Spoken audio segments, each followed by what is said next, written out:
各位同修，大家晚安，大家好，感恩大家来参加读书会。今天晚上我们读书会的主题是有缘就群聚，无缘就独处。白天我们日出而作，跟人群在一起这个就是群聚了。傍晚日落而息，下班了或晚上家人都去睡觉了，我们自己一个人在客厅或书房，这个叫做独处。群聚比较好解释跟大家在一起就是群聚了嘛。但独处就比较学问大一点了。独处有分两种，一个是身的独处，一个是心的独处身的独处容易，心的独处就不易。身的独处是有形，心的独处是无形。身的独处是有为，心的是看得见的。那心的独处呢是无为，是看不见的。有为不妨碍无为无为也不妨碍有为所以身的独处跟心的独处需要两个相辅相成，不落两边都一样重要真正的独处不是离群独居还是处在人群中，是身在人群，心是独处那这样到底是群聚还是独处其实分不出来。我泥中有你，你泥中有我像雾又像花，晴时多云偶阵雨，有时小浪转大浪，有时是大浪转中浪，这气象万千看起来有点不规律，很乱，但是乱中有序，还是很正常很自然群聚跟独处的道理也是一样，别人看他是在群聚，但他的心是在独处别人看不到他的独处因为他是心的独处只有他自己知道一点都不做作，一点都不刻意，一点都不勉强。有缘就群聚无缘就独处群聚跟独处随着缘起缘灭，左右逢源，两相宜简单讲就是群聚时可以悠然自在，独处时可以怡然自得这就是世间最幸福的人这样子的功夫也是不简单人群我们常常讲人群有如污泥莲花不能离开污泥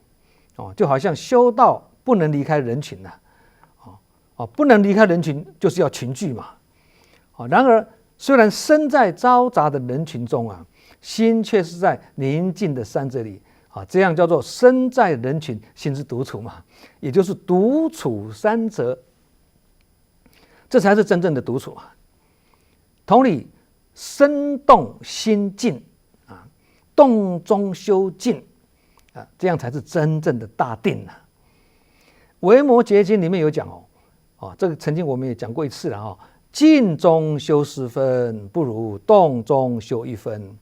所以在独处中修静，这个还算容易；在群聚中修静，这个就困难。因为身静容易心静难有没有独处，或是不是独处，不是以身来观察，而是以心来观察的心的独处才是真正的独处。因为佛法讲万法唯心造，不是吗？意思就是说虽然身在人群中与大家群聚，但心不会因为别人的喜怒哀乐而有所羁绊跟影响，心灵不受外境的干扰心还是处在平静跟宁静的安详之中叫做心清安详那身在人群中或复杂的环境中，心还是处在离境而不受纷扰的状态中这个意思是这样子的这样就是对境无心才是真正的独处所以群聚跟独处看起来字很简单，但却是言简意赅，词很淡，理很浓，是一门大学问独处不是说治疗生死的避开人群去隐居山林的如果没事的时候可能平安无事一旦有事你就会缺少助缘而孤立无助啊！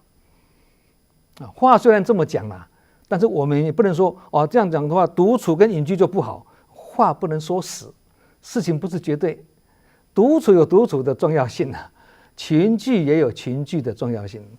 就好像说共修很重要，但自修也是很重要。那共勉很重要，自勉也是重要。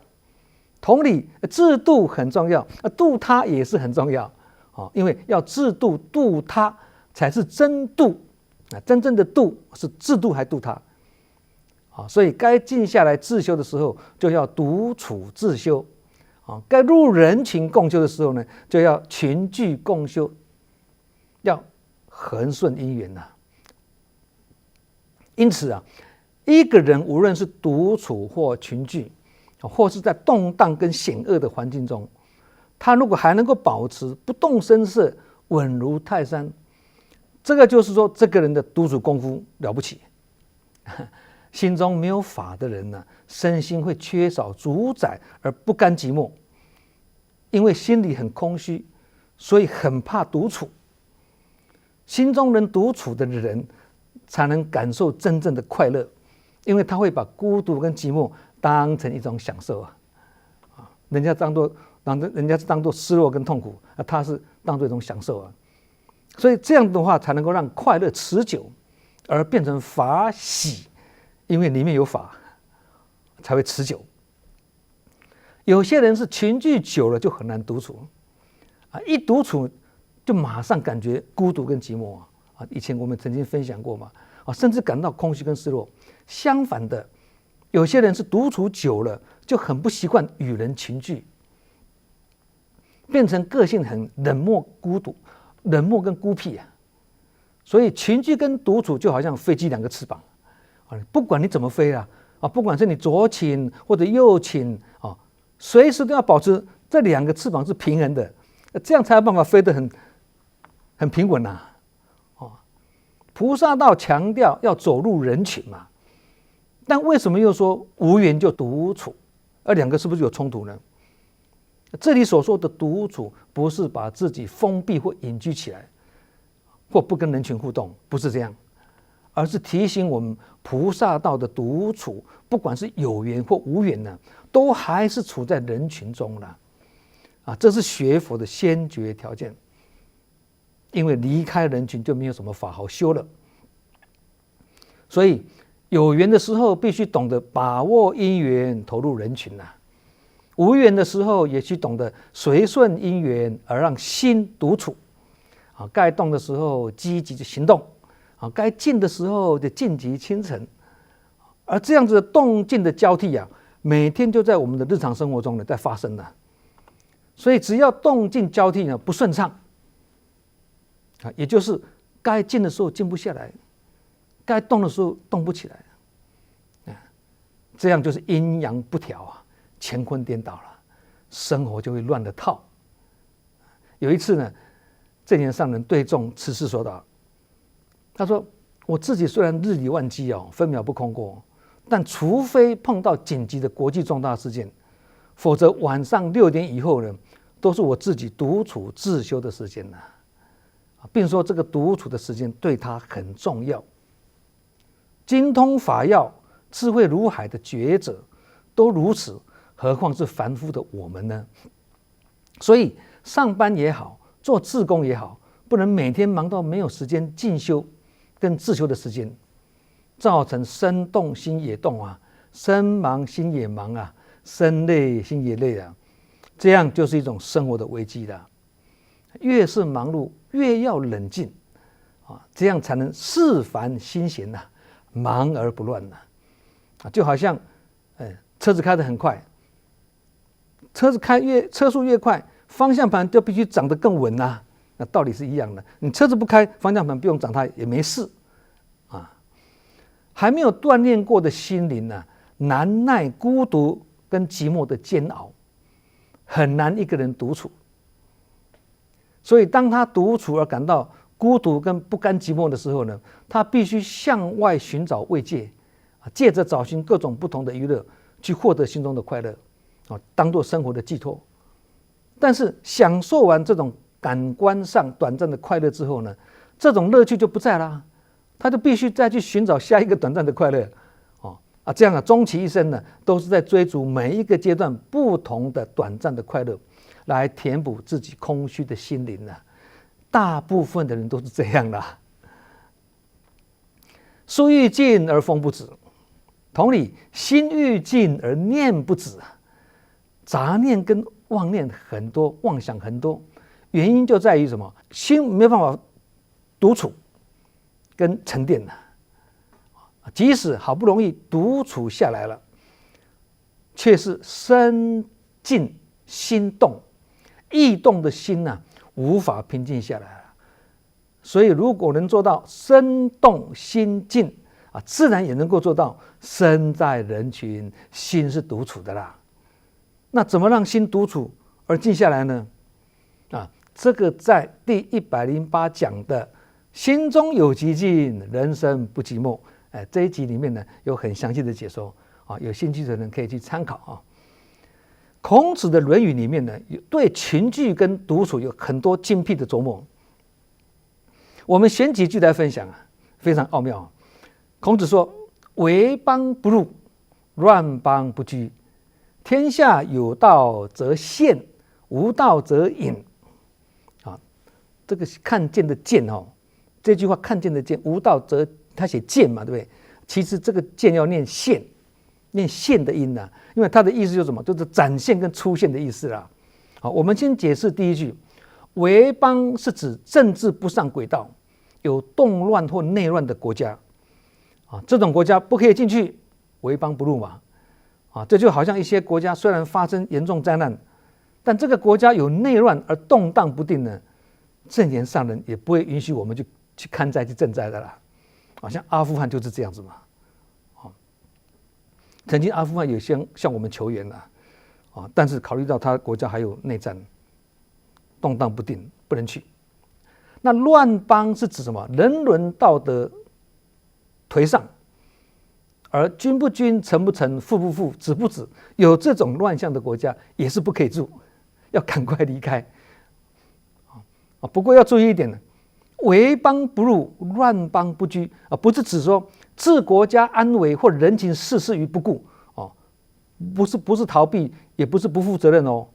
修行或修道也好，要有安定的环境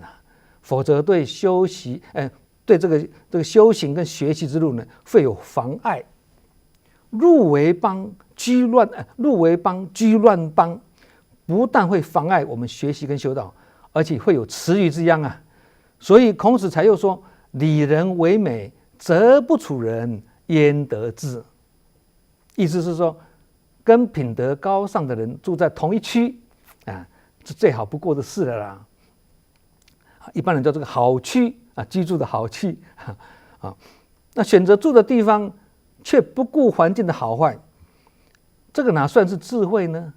所以选到不好的区叫做黑区嘛，我们讲的嘛，对不对？相信我们在买房子的时候都是会很在意的这个周围的环境的好坏啦孟母三迁就是最好的例子了嘛。那后面这一句“天下有道则现，无道则隐”，整句话的意思是说，处在这个太平盛世的时候是好姻缘，就要赶快发挥自己的才能，贡献一己之长。那处于乱世的时候呢，是一种无缘，只好收敛隐藏自己的才能，继续不是隐居起来继续充实自己，等待因缘，忙着等待机会来了，伺机出来承担风险其实这句话如果把“天下有道则现”改为“天下有道则群聚”，也出来了嘛？对，我们出来入人群嘛？对，把“无道则隐”改为“无道则独处”，也是通。还有一句《论语》孔子说：“道不行，臣服浮于海，从我者，其有与？”意思是说，如果正道不能推行于天下，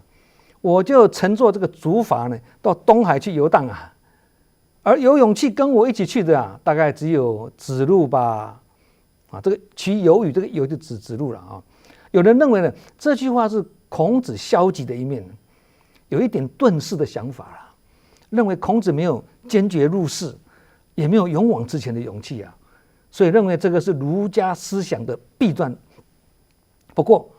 我们如果从表面上去一文解义呢，有时真的会会错意哦。只听孔子这样讲，你就武断认为说孔子很消极不入世，其实不是这样。处在五浊，现在就是五浊恶世嘛的现实生活里面呢，谁没有过感慨呢？圣人跟我们一样，有时也会发出感慨，发一点牢骚。但是圣人跟我们不同的是，他不会陷入这个苦恼之中啊，他会立即解脱出来啊，他不会因为我的思想、我的正道不能推行于天下而怨天尤人或愤世嫉俗啊，更不会把这种隐居的说法呢，把它付诸行动。隐居的说法是一种发牢骚啦，他不会把它化为行动啦。那子路都误以为孔子真的要去隐居哦，并且认为说孔子非常赞赏他，还要带他一起去啊，所以很高兴。那孔子把救民于水火跟端正社会风气作为自己的责任，怎么会去当一个隐士呢？孔子在当时的这个时空背景之下，极力推行他的这种理智跟德政的主张啊，但他也担心自己的主张会曲高和寡而行不通，他也会担心啊。那如果行不通的时候呢？我不如乘竹筏到海外去啊！那孔子认为子路很勇猛啊，很有勇气啊，可以跟他一起去啊。但是同时又指出了子路的不足之处，虽然很勇猛、很有勇气，但是不足之处在于只有勇而已啊，却勇中欠谋啊，有勇无谋啊，欠缺进取取舍的谋略。所以孔子委婉而且含蓄地否定了子路的说法。孔子的意思是说，我嘴巴虽然这样讲，但这不是我的真心本意，所以子路啊，其实你不懂我的心呐。那上面这一段孔子跟子路的这个师徒对话很有意思。那其实正言上人偶尔也会这样有一次正言上人对弟子们一些问题开示之后常常叹了一声那意思是说，你们这些庸人自扰的凡夫啊，我苦口婆心、老生常谈，你们还是听不懂啊！即使听得懂，你们好像也做不到啊！真是说者谆谆，听者渺渺，只好很感慨的，长叹一声，自己透气了有时这个时候呢，这个时候就有一位很资深的委员呢，就对着上人说：“上人不要叹气嘛。”他看上人叹气有点心疼就上人不要叹气嘛。上人就回答说：“你们也要让我透气呀，体谅我一下。”那上人是没有把话明说出来了只是用长叹一声呢，无声胜有声所以高僧大德跟孔子一样也是会偶尔很感慨的叹个气这个不足为奇啦。也有一次呢，正言上人已经从早忙到晚了在傍晚时刻，他突然的对着众弟子们说：“你们不要以为我从早到晚坐在这里开示一直都是精神百倍的我们看是精神百倍可是要时间到，上人讲要时间到了，打板了，我结束开示，我进疗房之前呢，有时候也会长叹一口气才进门这是正言上人不为人知的一面同理呢，孔子也是有发牢骚的时候自然而然也会产生一点隐居的念头嘛。其实这就好像正言上人有时候也会向台湾的委员们说你们再不精进我就要去马来西亚常住咯。也曾经说过你们再不精进，我就要去缅甸常住真会去吗？不可能的，我们也不会把这句话当真其实这是这个名师教化弟子的一种方式一方面赞叹跟鼓励海外的慈济人，一方面呢借此激励警惕台湾的慈济人那每一位师父都有教化弟子的方式嘛，但是都离不开观机逗教、应缘说教、善巧绝妙。春秋时代春秋末期社会很动乱许多有识之士的理想破灭，又无力改变现状，那他们厌弃上层社会的那种黑暗跟腐败采取明哲保身跟洁身自好的心态，走上什么隐逸之途这些隐士呢，隐居在山林的不多为什么？因为他们还要养家活口所以就自我放逐在田野间自力更生，那个自耕而死有一次呢，子路为孔子赶车，途中要过河却找不到渡口。孔子就接过这个鞭子赶车，请子路呢去前面打听哪里有渡口。这个时候呢，正好2位隐者呢在路边的这个田地上呢耕种。那其中一位呢隐者就问子路那个赶车的人是谁子路说是孔丘。是鲁国的孔丘吗？子路说是的。那隐者就说了，那他应该知道哪里有渡口学问这么丰富的人他就不肯告诉子路那子路只好再去问另外一位隐者。那这位隐者就问子路你是什么人子路回答说我是子路。那隐者再问是孔丘的门徒吗？子路说是。那这位隐者就说了，现在滔滔浊水在天下泛滥谁能改变这个现状呢？你与其跟随着孔丘避开世上的坏人，不如跟随我们避开世间事吧。那子路走回去了就把这样的经过向孔子报告了。那孔子听了完之后就很惆怅的说我们总不能跟飞禽走兽同群吧？我既然在人群中，就不能不尽自己一份责任如果现在是天下太平的话，我就不必跟你们一起推动改革了上面这个例子就是孔子说明了出世跟入世的根本区别，也是孔子真正的肺腑之言这才是圣者的胸襟跟气度，也就是正言上人时常讲的使命感。而这个使命感强调的是什么？以出世的精神去做入世的工作跟孔子的思想是不谋而合那正言上人的使命感就是为佛教为众生嘛，目标在哪里人心净化，社会祥和，天下无灾刚刚孔子回答得很好，人不能跟飞鸟走兽同群生活因为道不同，不相为谋。既然处在人群中，就不能不为人群着想，必须每一个人尽自己的本分。所以孔子才说君子务本，本立而道生这个里面讲的本就是指本分制、本分事。孔子认为他自己有他自己的使命感，就是本分事。正言上人也是一样，正因为天下无道，尤其现在正处末法时期的五浊恶世才需要我们努力来改变沉沦中的社会不良风气导致日益显现的人心不古跟是非颠倒。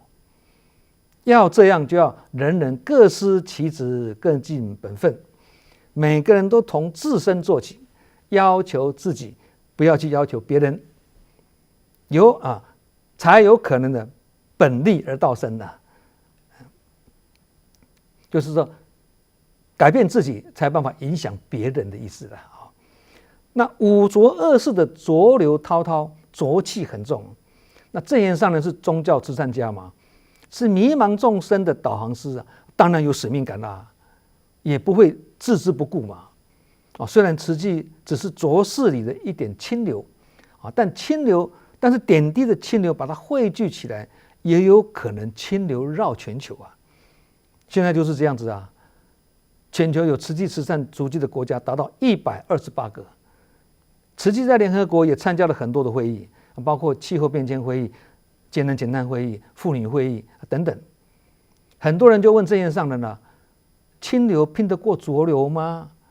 上人回答说：难道不想拼拼看吗？因为这是我的使命啊，拼不过也要拼啊，叫做不自量力啊。有一股清流，至少还有点希望嘛。没有清流就完全没有希望啦。所以证严上人认为，要坚持才会看到希望，而不是看到希望才来坚持啊。这就是明知不可为而为啊。刚刚讲叫做不自量力的啊。虽然说不自量力，但为什么还是很够力？因为靠愿力啊。这就是孔子讲的“君子务本，本立而道生”的写照啦。现在虽然世界局势很混乱，再加上灾疫不断，而且呢兵凶战危啊，上人即使正值年老力衰之际，还是精进不懈。还有很多高僧大德跟诸山长老也是一样，都是尽自己的本分，尽此一报身，而尽形寿献生命。我们也是要学这样子的精神啊。避世者只为个人着想，入世者则是实践人群一份子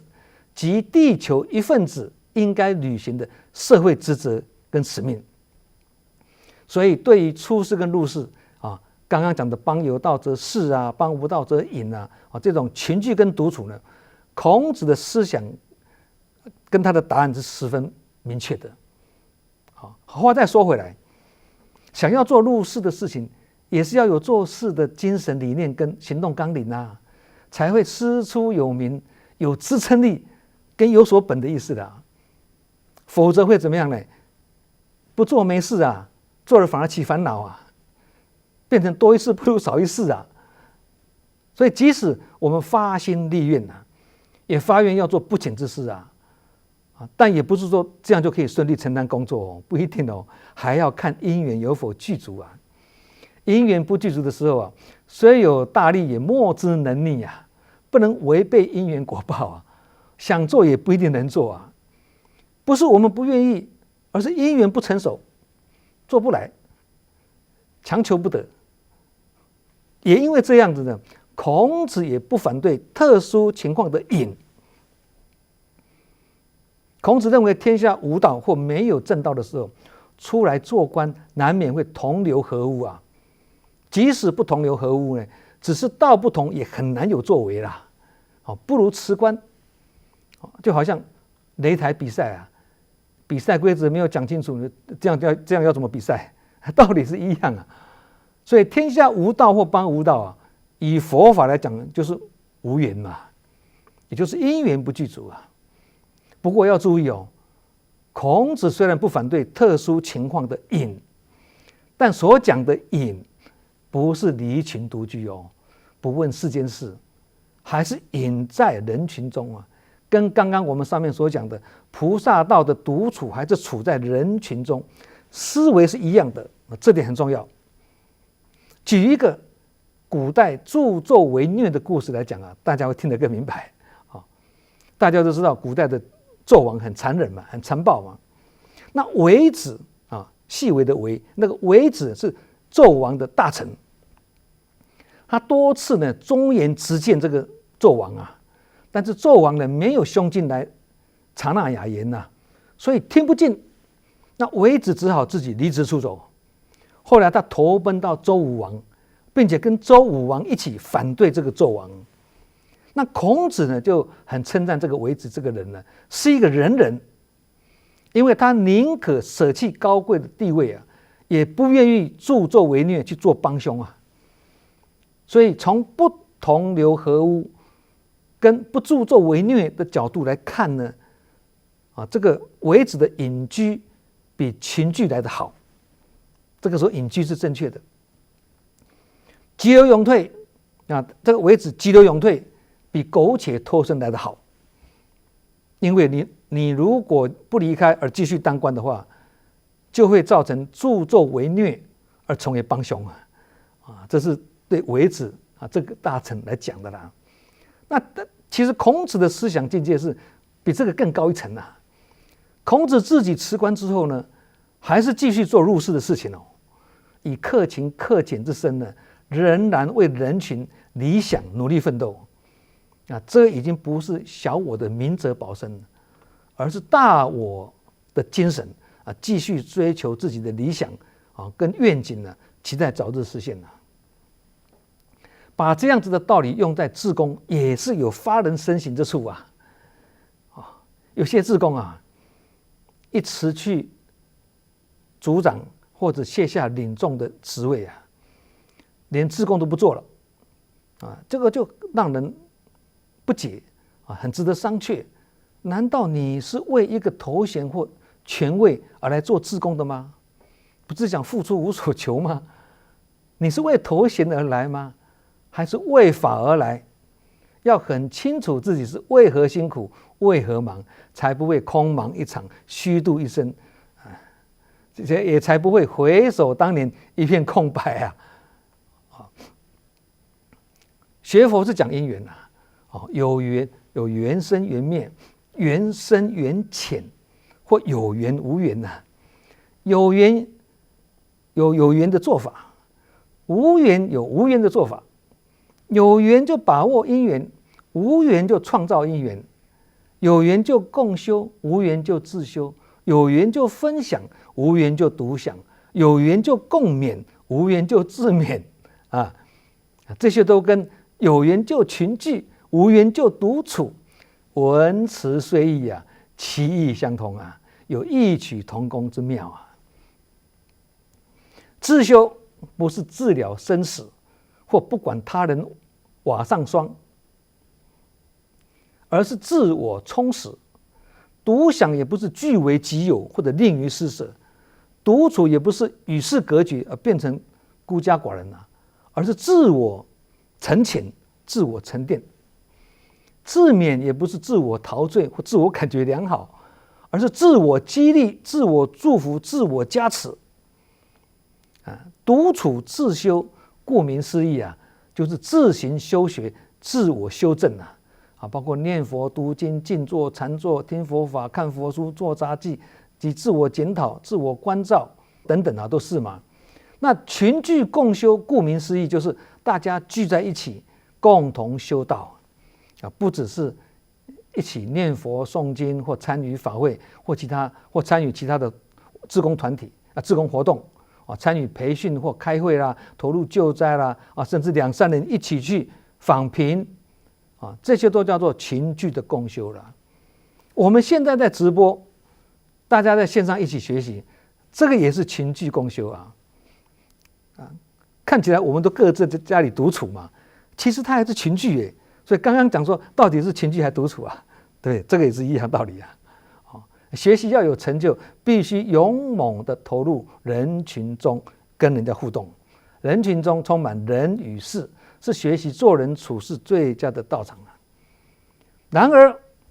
自己一个人独处学习还算是单纯或是说在人群中共同修道这个也还算简单至于要在人群中经得起共同修理